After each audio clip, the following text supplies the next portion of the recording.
বিস্তারিত নজরুল ইসলামের প্রতিবেদনে। দেশি ফল বেশি খাই, আসল ফলের গাছ লাগাই, এই প্রতিপাদ্যে চলছে 3 দিন ব্যাপী জাতীয় ফল উৎসব। খামারবাড়ি কৃষিবিদ ইনস্টিটিউশনের ফল মেলায় শুক্রবার সকাল থেকে ছিল ভিড়। আম, জাম, কাঁঠাল, লিচু, পেয়ারা, আনারস, লটকন, কলা, সফেদা সহ নানা জাতের বাহারি ফলের পসরা সাজানো হয়েছে এবারের জাতীয় ফল মেলায়। সরকারি ও বেসরকারি মিলিয়ে মোট 75টি প্রতিষ্ঠান এবারের এই ফল মেলায় অংশ নেয়। একই সাথে দেশজুড়ে 64টি জেলার 413টি উপজেলায় এই মেলা অনুষ্ঠিত হচ্ছে।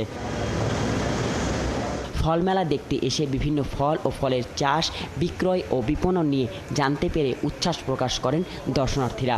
এই মেলায় এসে আমি অনেক ফল দেখেছি, খুব ভালো লেগেছে। বাচ্চাকে আসলে ফল চেনানোর জন্য আসছি, সব ফল তো দেখা যায় না, এই জন্য এখানে আসলে যেহেতু অনেক ধরনের ফল দেখা যাচ্ছে এই জন্য বাচ্চাকে আসলাম যে যাতে দেশি ফলগুলোর সাথে পরিচিত হয়। আমি আনারস দেখছি, আর কাঁঠাল দেখছি, আর আম দেখছি। দেশি ফলের যে এত ভ্যারাইটি, এত স্বাদ এবং এত মিষ্টতা, সৌন্দর্য আছে, এটা বাচ্চাদের চেনা দরকার এবং বিভিন্ন ধরনের ফলের যে উপকারিতা এটাও আমাদের বাচ্চাদের জানাই। জানতে পারলাম যে এগুলো খেলে আমাদের শক্তি বাড়ে, দেহ গঠন হয়। এমন এমন অনেক ফল যেগুলো আসলে কখনো দেখি নাই, তো এখানে এসে দেখছি। সব ধরনের রাসায়নিক মুক্ত বিভিন্ন রকমের ফল ও ফলের চাষের প্রযুক্তি সম্পর্কে জানতে এই ফল মেলার উদ্দেশ্য বলছেন মেলার স্টলের আয়োজকরা। বাংলাদেশ থেকে যে সমস্ত ফলমূল রপ্তানি হচ্ছে সেগুলো এখানে প্রদর্শন করেছি, যেন এই আইটেমগুলো দেখে বিভিন্ন উদ্যোক্তা যারা আছে, নতুন উদ্যোক্তা যারা আছে তারা উৎসাহিত হয়। আমাদের মেইন লক্ষ্য সেটা হচ্ছে যে ফল সম্পর্কে পরিচিত করা, অনেক অপ্রচলিত ফল পরিচিত করা। বিষমুক্ত আম ব্যবহার মানুষকে দেওয়ার জন্য আসছি এবং সবাইকে সচেতন করছি যে আমাদের মতো করে যেন বাগান করে সবাই। প্রোডাক্টগুলো কাস্টমারকে দিতে পারতেছি, এটাই, আর কাস্টমারকে এটাই বার্তা দিচ্ছি যে আমাদের ফ্রুটসগুলো অন্তত রাসায়নিক মুক্ত। প্রতিদিন সকাল 10টা থেকে রাত 8টা পর্যন্ত সকলের জন্য উন্মুক্ত থাকবে এবারে জাতীয় ফল মেলা। নজরুল ইসলাম, 71, ঢাকা। দর্শক, বাংলা মোটরে দলীয় কার্যালয়ে এই মুহূর্তে কথা বলছে নতুন রাজনৈতিক দল এনসিপির সদস্য সচিব আক্তার হোসেন। আমরা সরাসরি চলে যাচ্ছি সেখানে।